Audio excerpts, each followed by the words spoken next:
Watch this. Struggling to get your business noticed on Google Maps? Imagine missing out on potential customers because they can't find you online. And the worst part?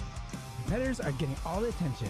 But what if you could turn all this around with just one simple tool? Meet Agency Assassin, the ultimate tool to boost your Google Maps rankings. Agency Assassin's SaaS platform improves engagement by performing user searches and finding your businesses. There's one user increasing their rankings in just 6 days.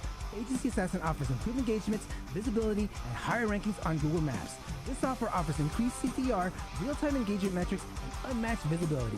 Check it out now to transform your Google Maps presence and dominate your market in just days. Click the link below and get started and see the difference with this secret local SEO software.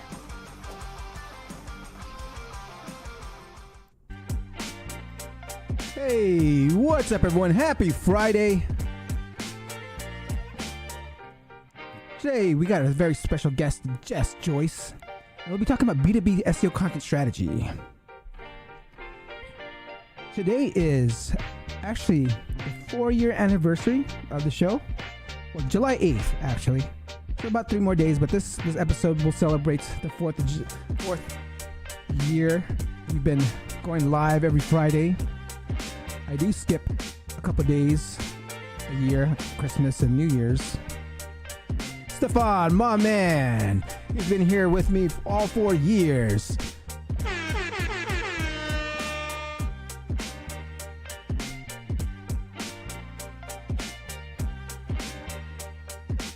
If you're just tuning in, this is the 4-year anniversary episode with Jess, Joyce, and we'll be talking about B2B SEO content strategy, something I've been doing all my years as an SEO. B2B SEO is something I've been focused on for the past 15 years. Recently started doing some local SEO in the past maybe 3 or 4 years. Don't be shy, guys. Let me know where you're watching from.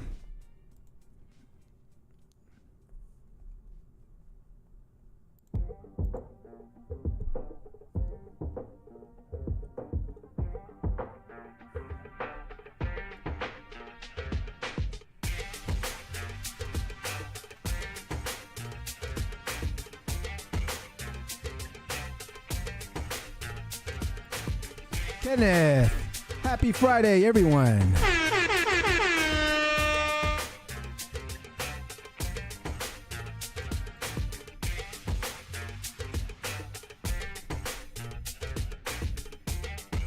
It's like 90 degrees where I'm at. I have an air conditioning in my office here, studio, so which is why I'm wearing a sweatshirt where it's like close to 90 degrees outside.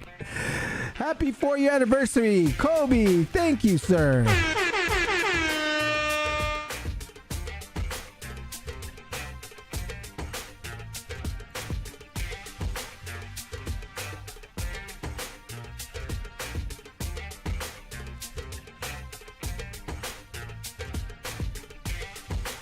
If you're watching on LinkedIn or on X or on Facebook, if you don't want to ask some questions, please hop onto YouTube and submit them through the live chat. And I see Jess has joined us in the back. Jess, can you hear me okay? Yeah. Love it, love it. I can hear you. I can see you. Look good, sound good. Love it, love it. Okay. So what I'm going to do is I'm going to go ahead in the very beginning. I'm going to go over a few videos. So, I'll just talk about some videos that were released this past week. And then I'll introduce you in about 8 minutes after the hour. Oh, yeah. Yo, happy 4-year, Ernesto, thank you.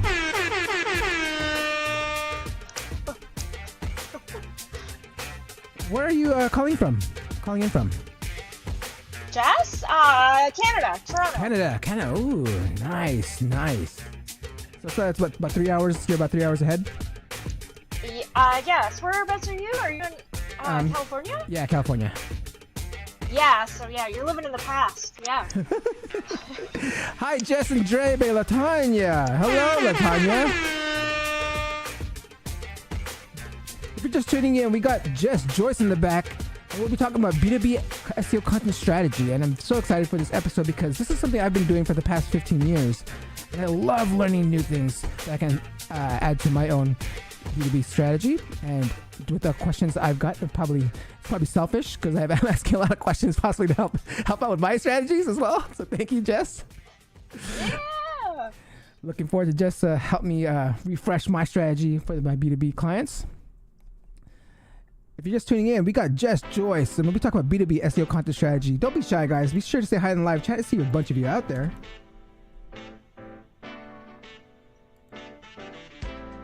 Have you always been doing B2B SEO, or you were doing other SEOs?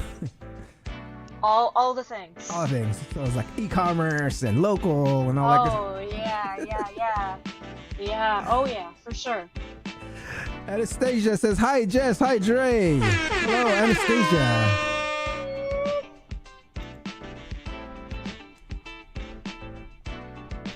Yeah, I did e-commerce. I had a client for e-commerce, but it was a very, very small store. So I took, I was able to manage it. So it was very, very small. So it's like, they only had a few items and it's like, okay, I can handle this. Yeah, it's a different world. It definitely is. Luther says, hi.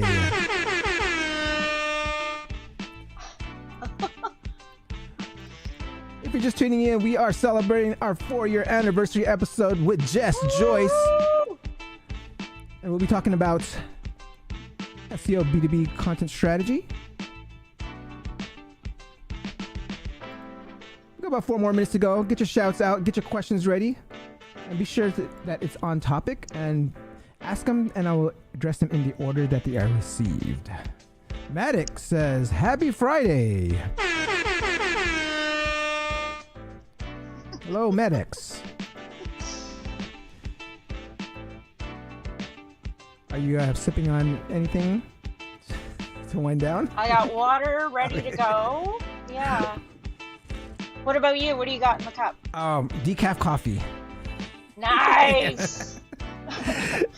Decaf. I mean, because the caffeine, regular coffee gets me a little jittery, so decaf. Really? Yeah. So decaf works for me. I mean, there's some caffeine in decaf, but it's just not as much, right? So yeah. yeah. Right. I wouldn't have thought that. Thanks for doing this on a holiday too. I don't know if people are still working today. Oh no! I mean, when you work for yourself, you can work on any day you want, right? True. Yeah. Did you do anything for the holiday? Well, yesterday was the actual holiday. There was just fireworks in the neighborhood and just stuff like that. I actually just had some friends over for a little bit, and then that's awesome. I have a pool, so we were just out swimming. Right, so I'm a little, wonderful. A little dark from the sun. Burnt. Victor says, hello, everyone.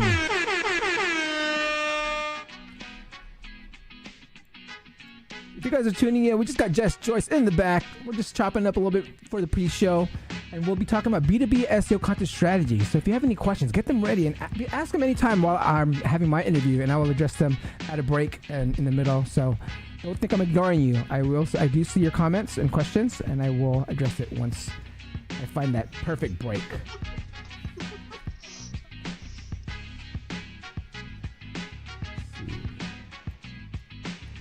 So Jess, we actually did we formally meet in the Mostly Marketing Slack group? Yeah. It was. Thanks to Liam. Yeah, so you guys, Mostly Marketing is a great Slack group, great community of SEOs and marketers. So please check out Mostly Marketing. And you can search it on LinkedIn, and I'm pretty sure you can get the link to the Slack group and join. It's a very low cost. I mean, is it still $5? Yeah, it's $5 a month just to keep out all the link spammers. Yeah. Unfortunately, yeah.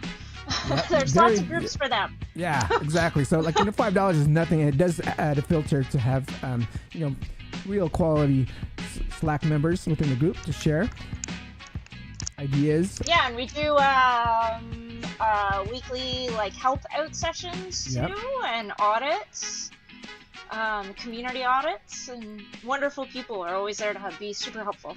Yep. All right, we got 1 more minute to go. So Jess, I'm going to put you on mute real quick, and I'll introduce you in about 8 minutes after the hour. All right?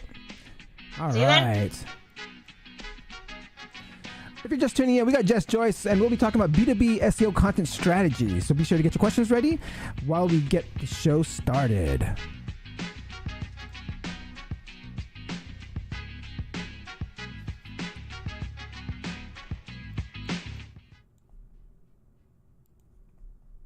Hey, What's up, SEO pros? Big news! I recently discovered SEO Nitro, and let me tell you, it's a game changer. In just days, I saw incredible results that blew my mind. With SEO Nitro, you can get links from thousands of different C-block IPs, the most powerful links at a fraction of the cost. Patent software lets you control your entire backlink profile in minutes. Add, remove, and change links at any time. Protect your site from Google's changes with SEO Nitro's revolutionary backlinking software. Imagine having the power to have... Yeah. Hey, time to get it started. No delay, let's work. Wanna see you be an SEO expert. Paul Andre De Vera, steady dropping knowledge. Over 15 years in the game, so he knows all about it. Master the art of SEO, you will be amazed. Time to get your brand off page to on page. Dropping knowledge, legendary for sure. Whether you're just getting started or self-employed entrepreneur. Yeah, let's go. Subscribe to the SEO Video Show. Hey, welcome to another episode of the SEO Video Show, where SEO is alive and fun. My name is Paul Andre De Vera, aka Dre, and I curate SEO videos released within the past week into about 1-minute clips. My favorite part of the show is when I get to introduce my guest, and my guest this week is the founder of Inbound Scope, Jess Joyce. Before we get started, let's say what's up to everyone in chat. I see Victor, Maddox, Luther, Anastasia, Latonya, Ernesto, Kobe, Kenneth, Stefan. Welcome, everyone. Don't forget to like, subscribe, and hit that notification bell. And let's get on with the show. Hey Dre, what's the optimum view for an SEO? Page view. Get it? Page view.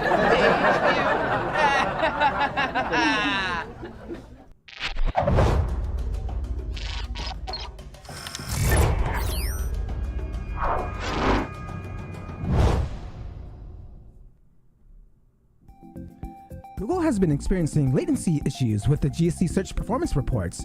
As of yesterday, the data for this report is still catching up and being processed. Mine has actually caught up as of this morning, so if you've been anxious about not seeing your GSC data, go check it in right now. Okay, Martin Splitt shares a couple of tips on image optimization. Let's check this one out. So let's look at our first tip, using the right format. Think about the image format you're using, depending on the kinds of images you have. There are a bunch of different formats, some of them classics like JPEG, PNG, or GIF, and some of them are more recent like WebP or AVIF. It's not super straightforward which format to choose for an image, unfortunately, but there's a nice way to play around with images to get a feeling for it. Scoosh.app. You can upload an image, play with the settings, and get a side-by-side comparison between different formats and settings. Which brings me to my second tip. Checking your compression settings for photos on your website. At a first glance, this is relatively easy. I mean, compress images as much as possible without losing more quality than you're okay with. By the way, once you find the settings you're happy with, you can automate most of the image conversion and compression. But make sure to double check the results. Some images might look worse than you'd like, and you might want to hand-tune settings for those images.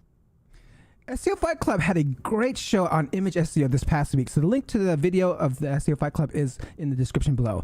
Optimizing for AI overviews with Garrett Sussman. Let's check this one out. First off, reverse engineer and make sure that the content is relevant mathematically. You use the AI overviews visualizer, check that. That's your starting point. It frequently updates. Then you can start to use authoritative tone of voice, you can use quotes, and you can use statistics. They found that those are statistically more likely to show up in large language model outputs. Now, we'll get to the caveats in a minute. It's slightly different for shopping queries. Shopping queries tend to focus only on the shopping Google graph. So we're talking information that you provide to your merchant feed, product reviews, subreddits, like Reddit and forums where people are talking about your product, or classic affiliate listicles where people are saying, oh, this is the best type of shoe for, running.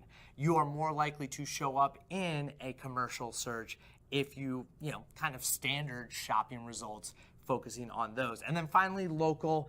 Local is typical. Directories, proximity, making sure that you're actually in the area, and then showing up, actually surprisingly, in places like geographical subreddits. Great tips from Garrett right there. If you haven't seen his SEO video show episode, be sure to check out his freestyle rap he performed live on the show. A link to the AI overviews visualizer that he was talking about is linked below. Okay, Itamar Blauer, another past guest, reminds us what robots.txt can do and not do. Let's check this one out. Today's SEO tip revolves around robot.txt, what it can do and what it can't do. So fundamentally, robot.txt is a way that you can control crawling of your website. So you can specify which user agents or search engine bots are able to crawl essentially your site and specific types of paths and URLs. So you can say what you want it to crawl and what you don't want it to crawl. Now, you can't actually specify if you want to index pages within robots.txt. That's only something that you can do in terms of meta robots tags of no index. So robots.txt is great to be able to identify and select which portions of your site should be crawlable from search engines. Checking for how to fix cannibalization issues. Let's check this one out. Okay, so how do we fix keyword cannibalization issues? Well, the answer is pretty simple. It's content merging. So let's imagine you have 3 pages that all target the same keyword and serve the same intent. Well, what you can do is you can review each page, check to see whether there actually is some valuable content on each page, and then if there is, you can consolidate them all to the one single page. So this will typically be the page that ranks the highest. If possible, you'll use that URL, and then you'll redirect the other URLs to that single page, which has merged the content to make it a more comprehensive piece. Checking for keyword cannibalization should be a part of your content refresh strategy, and it's a great time to merge content during that time. Okay, we are now at my favorite part of the show. Please ask questions on topic, and I will address them in the order that they are received. Before we get started, here's a word from our from our sponsor. Are you struggling to get high authority backlinks? My buddy Ferry has a perfect solution for you. How much do you think this digital PR campaign is worth? Wait just 1 minute before you answer. Watch as we hijack the news with Taylor Swift and Barbie to get you the links. Now we can take this data set from ONS and paste it right into your emails to get you the links. Now how much do you think this campaign is worth? Don't answer! Wait until you see Bloomberg, BBC, Forbes, top tier national and regional news outlets, reactive PR, data PR, expert commentary, over 70 team members at your disposal. This product is so hot I need a fan! And then listen to what campaigns we do at no extra charge. Gain character wages, bananas and sleep, best dates for dogs, luckiest UK areas, and many more. All for just how much did you guess? 10,000? 20,000? Even more? No! It's just £5,500. That's right. It's 5.5 grand. It's an incredible value, but it's true. It's digital PR from Search Intelligence. Order today. PO Box searchintelligence.co.uk. Except B2B clients. Jess is a Toronto SEO consultant and web developer for over 20 years. She worked at companies including Mashable, Fast Company, and Honda. She's been quoted on Forbes, Uberflip, and more. She loves sharing actionable SaaS marketing strategies that generate customers. Please welcome the founder of Inbound Scope, Jess Joyce.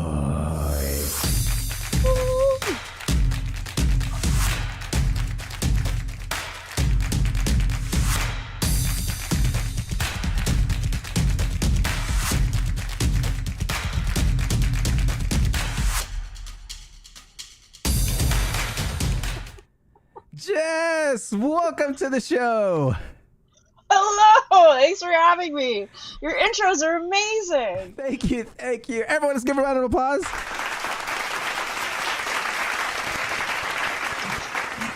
All right, Jess, I'm gonna get right into it. This is the first question I ask all my SEO professionals that come on here. In 1 minute or less, how does Jess get ranking on page 1 of Google?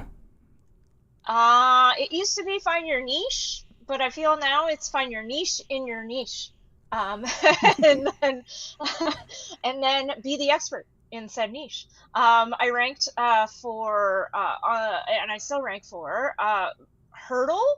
It was like a Wordle for music, so I ended up like writing out all the answers for Hurdle, and then just making a page on my website for it. And my website still ranks for it, even though Hurdle got decommissioned by Spotify, and it doesn't matter, and all these offshoots got happening. But then find your niche in your niche, and be the expert is my 1 minute tip.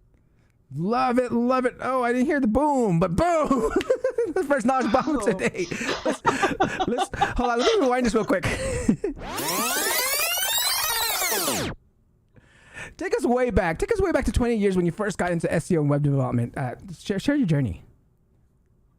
Sure. I started as I was going to be a Flash developer if we're going way back, as far back as the internet started. And then Steve Jobs was like, no, Flash sucks. Get out of here.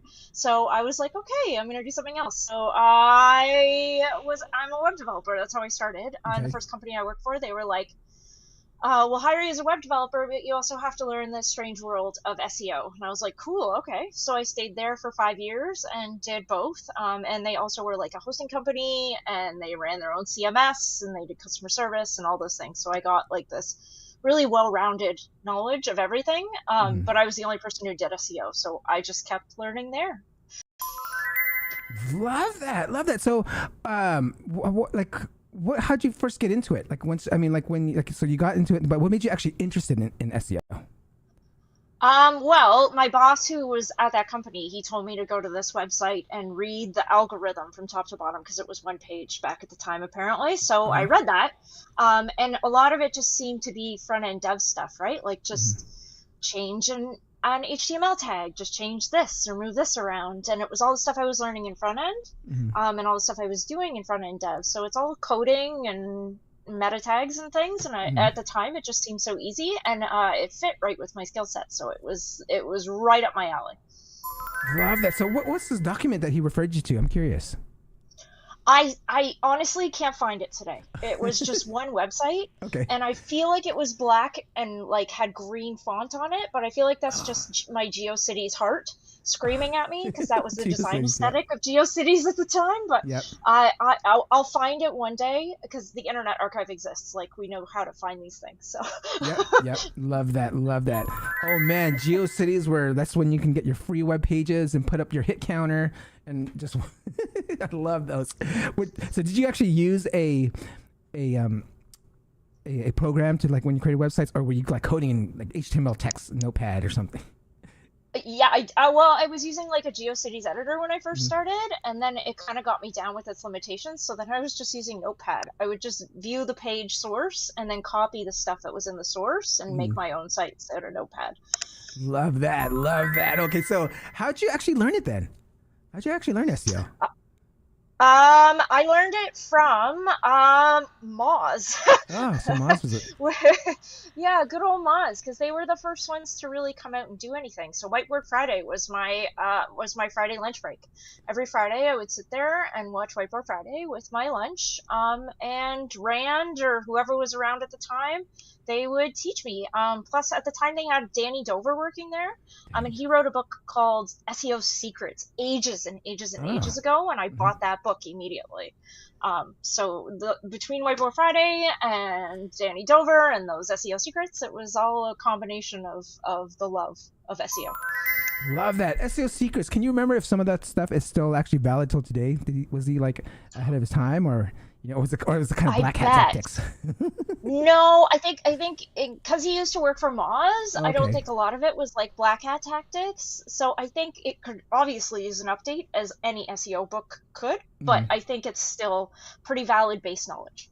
Got it. So where's some other people that you followed? And you mentioned Rand. The author. Was there anyone else that you're actually watching? Yeah. Rand, of course. I think he's probably a big one that gets mentioned on your show. Vanessa Fox was another one. She was the first person to start Search Console when Search Console first started. She was one of the first developers that worked on it, and then she spun off and did her own agency. Love her. She wrote her own book too.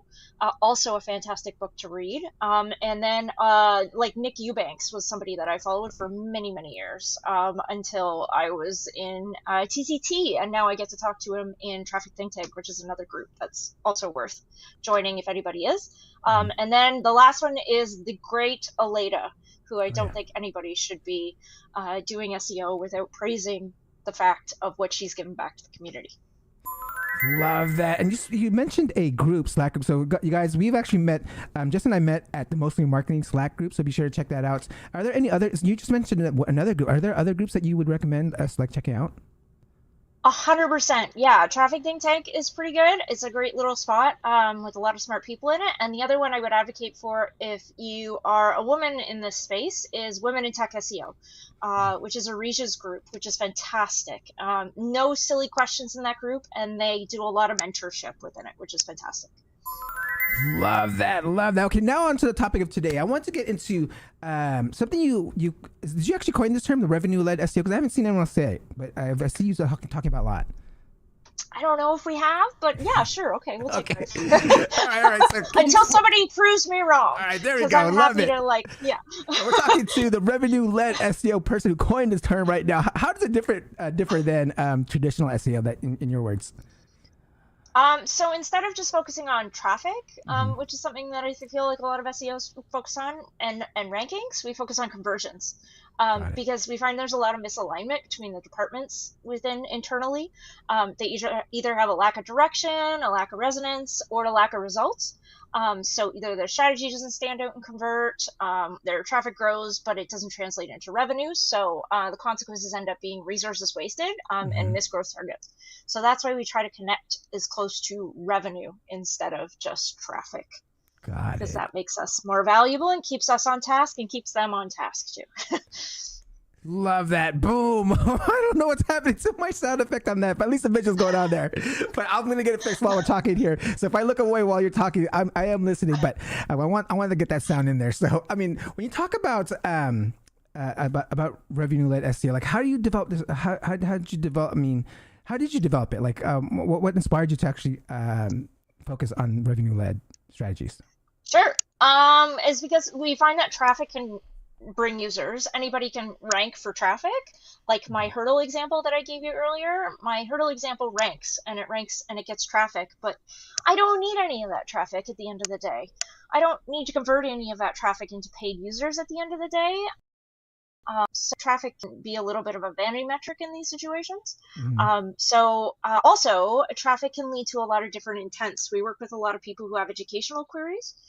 So people can be looking for like, who is the 5th president of the United States? And odds are they're doing an educational paper. They're not looking to convert on your SaaS company or on your strategy that you're writing about something. So the intent of that ends up bringing a lot of traffic, but not the right people that you would want to convert.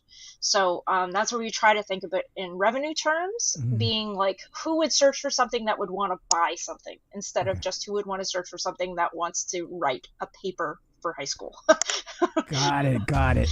There we go with the sound effects. You did it. So when you're doing your research, are you like just not focusing on informational queries? Is it more and more commercial and transactional queries for the content strategy? A little bit, yeah. We try to include like a little bit of everything in there. Informational because that's still important in the funnel, and I think it brings in people. But we wouldn't answer something that's so like, is it top of the funnel or bottom of the funnel? I get dyslexic at this. That like, who is the 1st president of the United States? You know, that's informational to a point that no company that we're looking at would want to have a conversion on that, right? So instead, if they're selling like presidential pins, it'd be like, which president is your favorite pin, right? Like it'd be a little more informational and a little more structured. Got it. Thank you for clarifying that. So one of the principles that you have revenue SEO is identify ideal customers in your market research, right? So what steps do you actually take to identify and understand like your ideal customer? Sure. So then it becomes more of an internal game, honestly. We like to gather all the data from all the people within the internal organization. So we grab stuff from the sales team, the customer team as much as possible. So tickets, sales recordings, reviews about the company, which you can obviously get from like all those third-party sites, especially in SaaS. They love those things, you know, the Capterras, G2, Trust Radius, comments on all of those things too. If they are on things. So like, SaaS Worthy, I think, is a website that has all these things on private or public forums. So that's bringing in the Reddits and the Quoras and all those things that people talk about. Also revenue operations. So like if HubSpot or Salesforce has any information in it. So it's a lot of like information gathering in all the places. And we like to try to call that like our first party data so that we gather as much as about the company as we possibly can to find those ideal customers or at least find what they're looking to solve with said software. Got it. Excellent. Okay. I love that movie.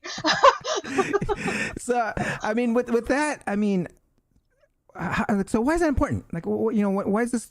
You gathering all this information? Like, I'm curious. You're getting like comments and stuff like that too, and reviews. Like, why is this all important to this process?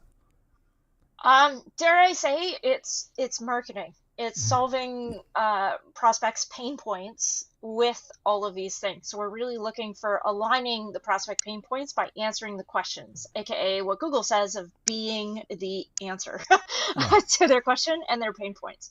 So we're not just using fancy marketing messaging, we're actually using messaging that a prospect would be looking for to be your product. Oh, got it. Okay. So now let's get into like the actual process and implementation of the revenue-led SEO strategy here. So, I mean, let's talk about like team alignment and like collaboration first, right? So, how important is a team alignment in implementing this whole revenue-led SEO strategy? Absolutely incredible. SEOs in the past have been shoved in a corner and told to make metadata, which I think is a time of the past that needs to go away. Because if we sit here in a siloed approach, nothing's going to happen, and you're going to be wasting budget time over time. You have to be able to work together with your content team or your product team or your sales team or whichever level that your company is going in, and make sure that you're all moving together as one train of thought. Love that. Okay, so I mean, when you come down to like, can you like share some examples of like how you've synced with sales or the paid ad team for like more insights? Like, what are some of the meetings that you have with them? 100%. Yeah. There's a tool called Gong that we really like to use, that sales teams use. It's kind of expensive on the SaaS side, so if they are using it already, it's fantastic. Is we can pipe all that into some of the stuff that we've been creating, and find their pain points out of that, because it just does like call recordings, right? So it's really helpful. You can use another AI tools. There's a whole bunch of them. Superhuman. We use another one called Supernormal. Or any of those other AI tools that record your meetings, as long as it comes out with notes from the sales teams or your support teams or anybody, really helpful to do. And then another example is we do with the paid team is we have them export all their campaigns and hand them all the keywords and the topics that they're running, so that we can overlap that with the organic stuff and see where we can help them with their budget to lower their budget on the paid side, especially since budgets aren't getting any cheaper in the world. If we can help the paid folks out with ranking for some easy stuff or easy things out of the gate, then everybody wins. Love that. I want to dig a little bit deeper on the PPC and paid, PPC and SEO. Like, I mean, what are some other ways that we can help each other? Each discipline can help each other out. You can craft your own unique POV out of all of this stuff, and take the data to help make sure that it goes out correctly. So in a sea of sames in the SEO world, having your own unique perspective, which every SaaS company thinks they have, but it takes a while to get there. That's the real kicker. So finding your differentiators and all that stuff is the real key to working together with all these people, because then you can really highlight all of those things through everything. Got it. Okay. So now let's we mentioned that we collected the data now, right? We collected data, we use AI, and you know what? Actually, Zoom now actually offers. I believe Zoom actually offers now the AI transcribing, so you can really get that, right? So great stuff there, guys. Be sure to take advantage of it as an SEO. Have your calls recorded when you're talking to prospects or even client or customers, just to get that feedback from them, right? And we can actually optimize for those pain points. So when it comes to content creation, what is your process on gathering the customer pain points? I mean, we talked about the sales calls, but you're talking about. You also mentioned your whole POV for content. Like, so what is that POV? Like, can you give us like an example of like how this is done? What we do is we combine our unique POV from an SEO standpoint. So it's more of like an answering questions POV at the end of the day. So like that Albert Einstein. Did I use Albert Einstein? No, I used a president before because we were talking about July 4th and I just used that. But like, if you're Albert Einstein, you'd want to be able to answer every question that goes along with Albert Einstein. So we'd make sure that it comes from your unique point of view, because everyone has their voice about the internet, and they want to be able to put that out. So we do it from that unique point of view and to answer the questions from that, and include the keywords within all that, or the topics. My apologies, because we've switched from keywords to topics now. Yes. Love it. Okay, and that's true. We have switched from keywords to topics, and if you're still doing keywords, you're still doing old SEO. Let's go. All right. So I want to. You actually mentioned, like, when I was following you on LinkedIn, you actually mentioned, like, you actually use storytelling frameworks, right? To enhance your content. Can you kind of explain some of the strategy on using storytelling? Sure. Storytelling is essentially content, right? Like, storytelling frameworks happen in all kinds of telling content. So I feel like we're hooking into, like, writing methodologies, which is totally fine, and that's fair. Everyone learns how to write. So we use 1, 2, 3, 4, 5, 6 lines of it. So it's problems, misconceptions, consequences of misconceptions. So that's a good one, is you can do various balances of those. Solutions, benefits, and unique mechanisms of the solutions, which is your differentiator out of that. And then you can layer those all in with storytelling. So then you kind of have to layer in writing things, which is kind of my detriment of these things. So I work with smart people who can write words better than I can at this point. Love that. Okay, speaking of, like, right, I mean, once you got it written, right, so you have to actually get it reviewed and still you have to actually optimize. So, like, what is the role of, like, subject matter experts in your content review process look like? Well, they ideally are the writers, honestly, at the end of the day. I don't want to be the writer of these kinds of things, because they're the subject matter experts. They're the ones who have the firsthand knowledge of anything. So we make sure that they're the authors of the content. They're the internal stakeholders, or they're the external subject matter experts, like you and I, Paul. Like, we're the external SEO subject matter experts, right? So we would get like a byline in that, and then they have the first say on anything that's published. So odds are we do like a brief, and then they end up writing it from a brief, and then they go back we go back and do our SEO lines, and then they go back and make sure everything that we did makes sense to everybody internally. It's a back and forth process, but very important. Love that. Have you ever found that the stuff that you added get removed, and you're like, hey, I just added that. That we added that there on purpose. But I mean, so I'm curious, how do you fight that battle with someone that's like a SME and SEO? You win some and you lose some, honestly. And some you just kind of put in your pocket for a later date. So refreshes are always a thing. And if that chunk that you were adding was part of the ranking, then you can show them with the data later, always, that it's missing this part of the data, right? Yep. Love that. Okay. So, I mean, so to continue off that, how do you actually revisit and optimize the conversion flow for the content? Of course. So if they're using something like HubSpot is a fantastic one. Our lovely inbound HubSpot that has conversion points, so you can check out the conversion points for each page throughout the conversion path that's HubSpot's beautiful with. Otherwise, we start layering UX principles, which we have a lot of guides for at this point, and layering in topic mismatches, or like topic gaps, like that one. Like, if somebody took out that topic or that section, and we're not ranking on that, then we'll have to layer that back in at a later time. Love that. Okay. So you also have integrated the 80-20 approach, right, into your strategy. Can you kind of like talk about the elaborate more on the 80-20 approach in the revenue-led SEO strategy? Sure. Like 80-20 being that 80% of your outcomes result from 20% of your inputs, right? So we end up focusing on the pages that generate revenue or traffic or a conversion, ideally, and doubling down on those ones. That's really where we end up putting all our time and effort into. We end up like putting in a new content pipeline as well, but most of the efforts go into like the stuff that's already working as well. And then those efforts get rolled into the new stuff as they start generating revenue and traffic and conversions. Got it. Okay. So I want to get you knowledge bomb for that. So how do you actually identify this top 20% assets? Like, what are you actually looking at? So we can help us identify for ourselves. Any sort of analytics tool that they have attached to any sort of content. And it used to just be of me saying Universal Analytics, but I feel like since Universal Analytics died, 4 days ago now?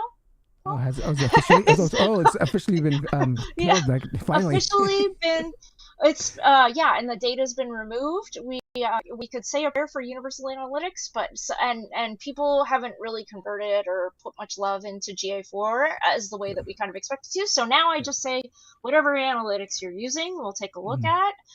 Plus Search Console, of course, Search Console, and I'm always been a big fan of Ahrefs, truly.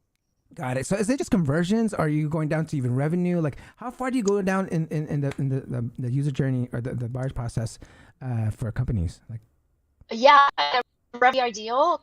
We'll start with conversions. So making sure that conversions are set up in whatever analytics platform that they have throughout whatever universe it is. But yeah, would love talking. One of our clients, we were talking directly to the CFO every month. So that was fantastic for getting revenue data. They were able to provide us data box reports or whatever it was to make sure that we were able to trace every spending back to SEO. Nice. I mean, that is actually tough. So I'm actually curious on how you have clients showing their efforts, like, showing the revenue led, like getting the amount spent on SEO and getting the ROI, right? And getting the ROI back. So I'm curious, like, how are you doing this? It takes a bunch of time. Internally, it's getting internal buy-in to make sure that you have the reports to do that. Like I said, that one that we were working with the CFO is pretty much like the ideal mix, is they were able to connect it directly to whatever Salesforce thing that they were using. So we were able to get metrics out of that, of like either a lead was pulled in and then a lead would upgrade to a paid account, and then it would be a lead maintained like X amount of time as a paid user for them to make their money back. We were able to trace all that back to SEO as like organic conversions. So that's pretty much what we're judged on. Love it. Okay. So you actually talk about first-party data integration, right? So that's something that you mentioned earlier today. So I'm curious, like, how do you actually leverage this first-party data in addition to SEO data to refresh and update past assets? Is we end up layering that into any of the content that we have in the planning. So, say if somebody's mentioned a pain point of like, this Albert Einstein thing didn't talk about lights enough, then we'll start layering in lights throughout the content and making sure that stuff goes in. And then it's not essentially tied to keywords all the time, then it's tied to more pain points, which is why I say it's more marketing, overall marketing. It's just usually the goals of the pages that we're creating are organic. So it works for multi-layered humans. Love it, multi-layered humans. All right, so I mean, can you share some results of like some examples of how you actually did this, and like just like kind of maybe a case study that you have to share how the effects on this? Sure. We did like we did one that was like an industry. Vertical in industry pages. So we created about like 30-40 vertical and industry pages. And then we mixed in the intent of who is supposed to be layering in and going to those pages. And we've seen conversions go up about 30-40% already in the first couple months. And it's pretty much our lion's share of money that's come through and revenue that's come through organic for one client. So it's definitely winning in the long term. Love that. And for those SEOs that like may have trouble understanding like the intent, when you said layering in intent, what are you layering in, just so like have make it clear for the other people to kind of follow this strategy? Sure. We're making sure that like we layer in. So we have industry in vertical in industry pages. So say it was like Albert Einstein in lights, for example. We'd answer at the top, like, what question, what is Albert Einstein in lights? What connection does Albert Einstein have in lights? These are terrible examples, by the way. I apologize, Paul. This is just for dramatic purposes. Yes. All good. No, this, as long as we're getting it. Yep. Yeah, and then we would talk about lights as a industry, right? Like we talk about lights and say the values of being in the lights industry is tenfold of like, there's yellow lights, purple lights, and green lights, and all kinds of cool lights that come in here. But what do lights have to do with the SaaS company that we're working with? Well, let me tell you. So we layer in that. So it's kind of following that storytelling and the journey mapping of multi-layered people. So then the people who just want to know what Albert Einstein has to do with lights, they come in, they find their answer, and they peace out. Cool, awesome, you fulfilled the Google intent, but the people who actually want to know what Albert Einstein has to do with the multicolored lights or whatever SaaS company that we're working with and how it solves their problem, then they can continue reading and get to the answer they're looking for. Love it. Perfectly laid out. Love that. Okay. So now I love that movie too. I mean, these clips are meant for like SEOs, right? I think we all have like this. We all grew up with these movies that I've been putting clips on. So I'm curious. And it's on Friday. Today's Friday. Perfect. Oh, there you go. So you actually have some advanced tactics and insights with your strategy, right? So and one of those things is interlinking. Interlinking is like, I mean, why do you emphasize the importance of solid interlinking process for SaaS companies? I honestly think it's one of the most powerful things that we have control over as SEOs, because of external linking. You know, sometimes those things go awry, right? Like you can't control the anchor text, you can't control the link page it's going to, you can't control which page it's going to end up on. But internal linking is something that you can completely control as an SEO. So you can set the flow, and you can set where you want to send the most value to, right? So I think it's honestly the biggest lever that we have as SEOs. Love that. And so can you kind of share, I know you actually put, I found this on your LinkedIn. I believe you have a template or like a playbook. You have it in a playbook for interlinking. And so how do you, can you kind of explain your interlinking flow and process, a playbook? Sure. Well, Google said having things within like 3 steps to the homepage is ideal, which I think it might be 3 to 5 is kind of ideal. So we try to make sure that everything kind of sits as close to the homepage being like the top, and then everything else spits out from the homepage, right? Like a cluster, as you do. We had a client call this week that was talking about redesigning they're going through, and they've actually decided to keep pages that we suggested to them after they saw the organic traffic that was going to things. So they're actually going to keep their internal linking the same, because we've shown them that the way that the site's set up now will actually tank their rankings if they change that. So they're including a bunch of our SEO pages into their new site just because we're like, we can't lose those. Got it. So when you what are the things that you are looking for when you want to link into it, like to other pages? Like what are some things like, what are those things that we should be thinking of when you want to interlink to other pages? Yeah, I'd be looking for making sure that you answer the user's question as much, and that you're answering the product as much as possible. We have feature pages, obviously, like SaaS has those standard feature pages, product pages, case studies, any of the testimonials, demos, any kind of internal pages, and then everybody seems to have a blog, but you don't necessarily have to have a blog. So, but you have to have your informational content somewhere.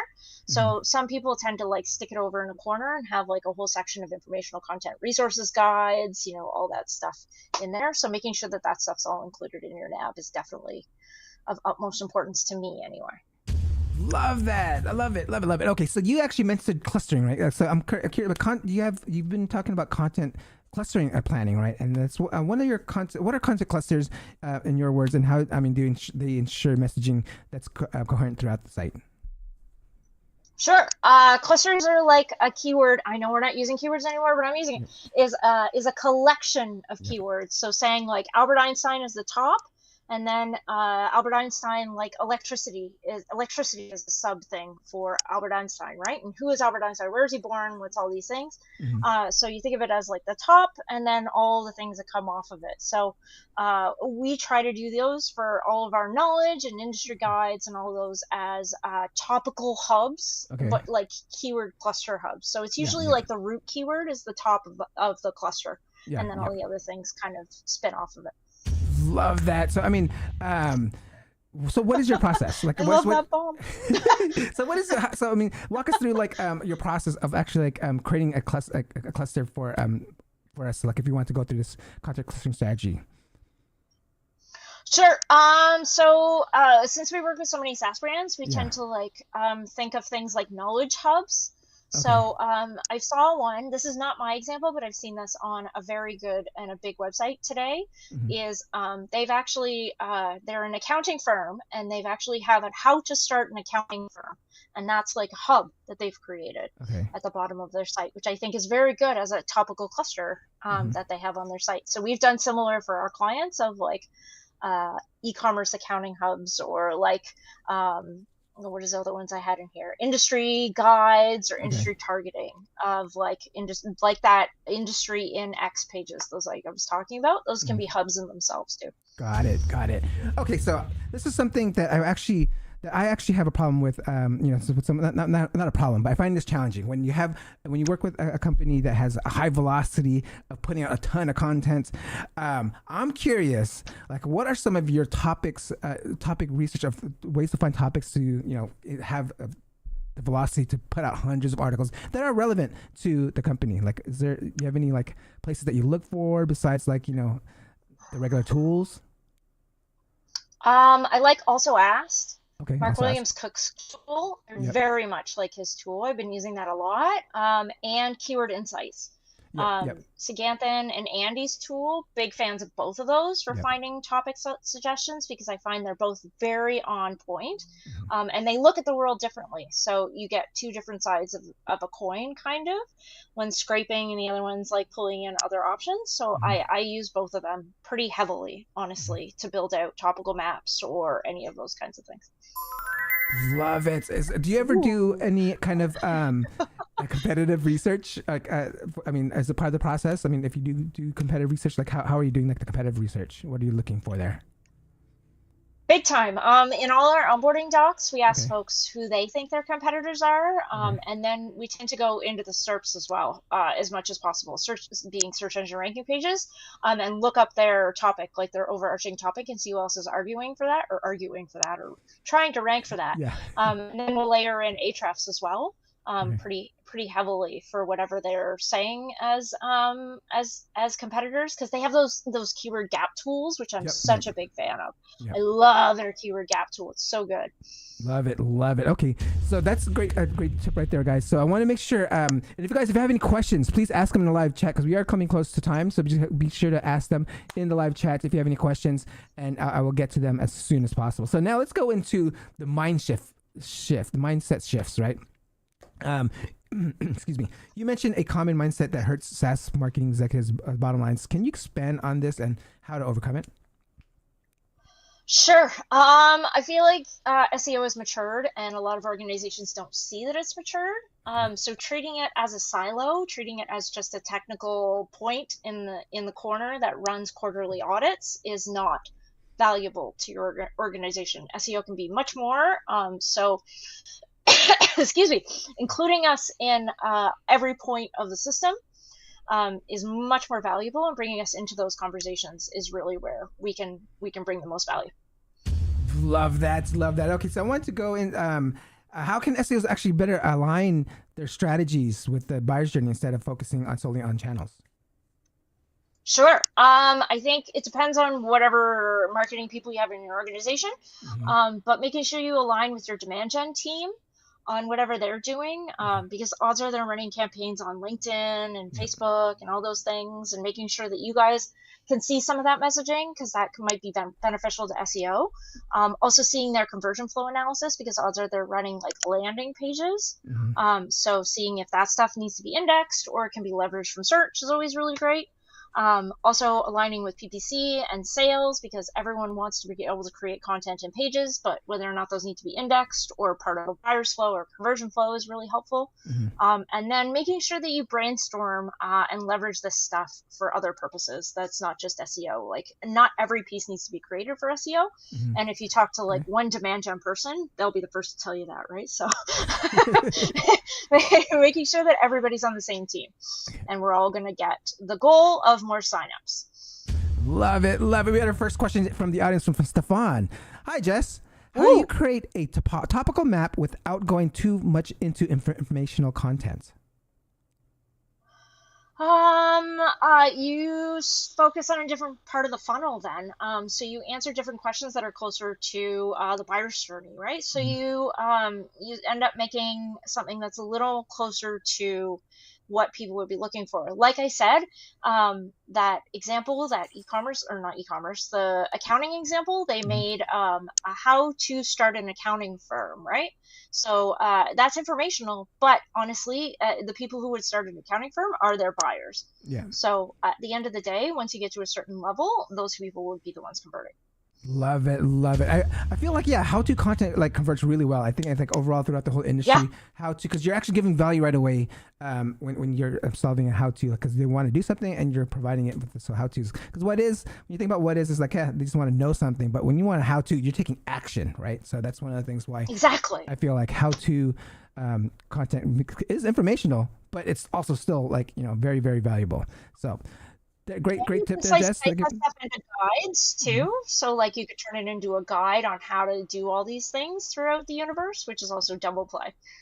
Love it. Okay, so I want to go into more of like some practical tips and recommendations. I know we're coming close to the very end here, so I want to get a few, at least a few of you here some of them out there. So let's take some actual steps here for SaaS companies just starting with revenue-led SEO. What are the first steps they should take? They should start with a measurement plan, honestly. It doesn't have to be large, but like there's ways in GA4 where you can set up like content groups and be able to measure things just by the amount of content groups that you've set up. And then you can measure, start doing traffic. Honestly, as much as I say traffic is a vanity metric, you need to start somewhere. Yep. So start with traffic, start with impressions, start with something, and then work your way backwards to success. Love it. And what are some tools and resources that you're actually using right now, like in your current process?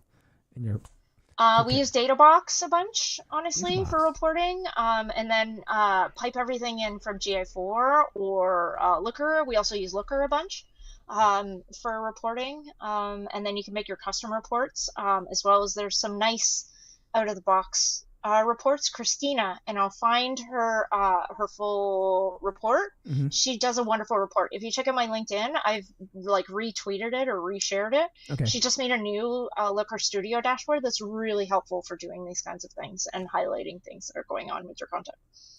Love it. Okay, so like now let's go into measuring success. I mean, we talk about like getting all these tools and set up in the data box. I'm taking like a data box tool. Like, so what does data box do? Is it actually like what does DataBox do? Is it actually bringing like different channels together or something, or? Yeah, it'll give you like 2 or 3 connectors, so you could connect like Search Console and HubSpot and GA4, and pull that all into one report for whoever you're talking to.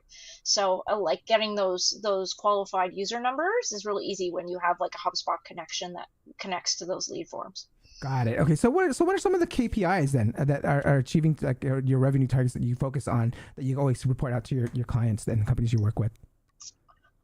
Amazing. I love a non-branded keywords is my favorite thing to kind of dreport on. As much as branded keywords are wonderful, like if you're the NFL, sure, great. But a lot of us are working for smaller folks where the brand isn't known. So non-branded keywords, and then impressions, also average position, and organic users. So like anything that can kind of trace back and follow you through the pipeline. Love that. And my last question and guys, if you have any questions, please ask them in the live chat, because I'm coming down to my last couple questions here before we go. So the future of SEO, right? I mean, SEO is never going to die. I don't care. SEO is alive and fun for me. So that's why I always say it every morning. Yes! How do you... That's a Dre knowledge bomb. Yeah, there you go. SEO is alive and fun. All right. How do you see the future of SEO evolving, especially on the context of the revenue-led strategies? I've been watching a lot of other folks talk weekly about these things, and AI seems to be on the tip of everyone's tongue.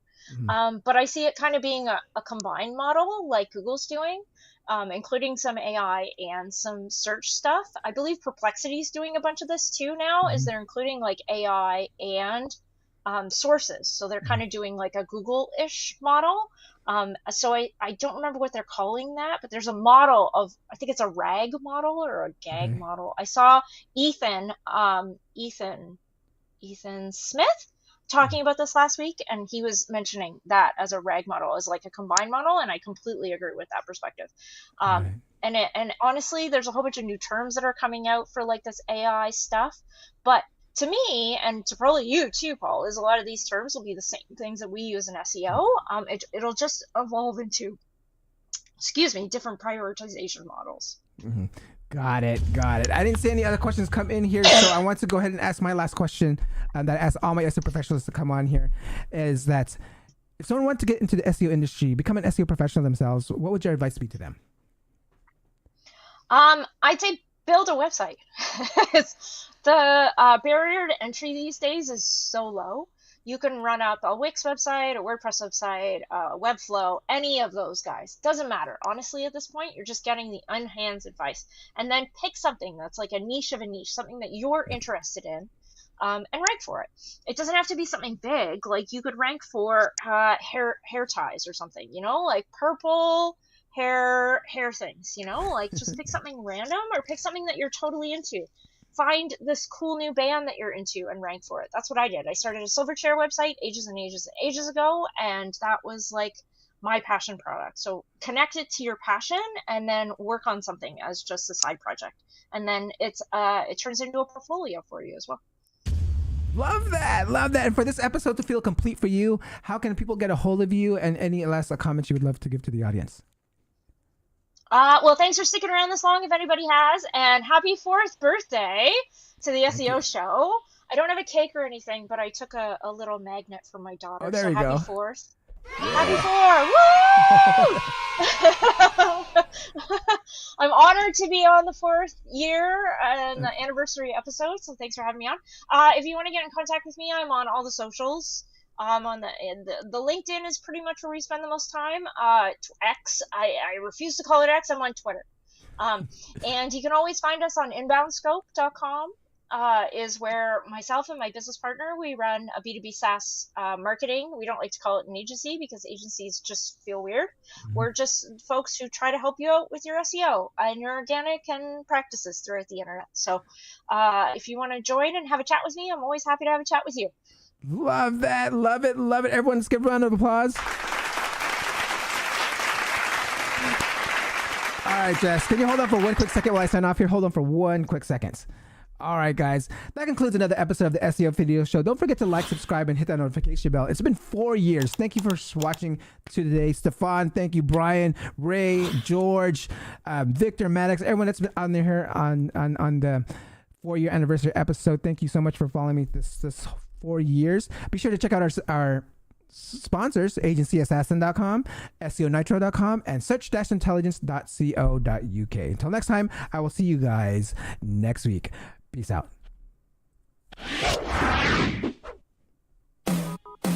Thank you for watching. Hope you come back next week. Make sure to subscribe. You don't want to miss a thing. Hope you learn something new, because the vibe is incredible.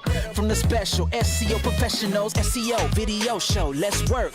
Want to see you be an SEO expert. Paul Andre De Vera helping you step it up. No delay right now. Time to level up. Hey, thank you so much for watching. Make sure to subscribe. Woo! Yeah.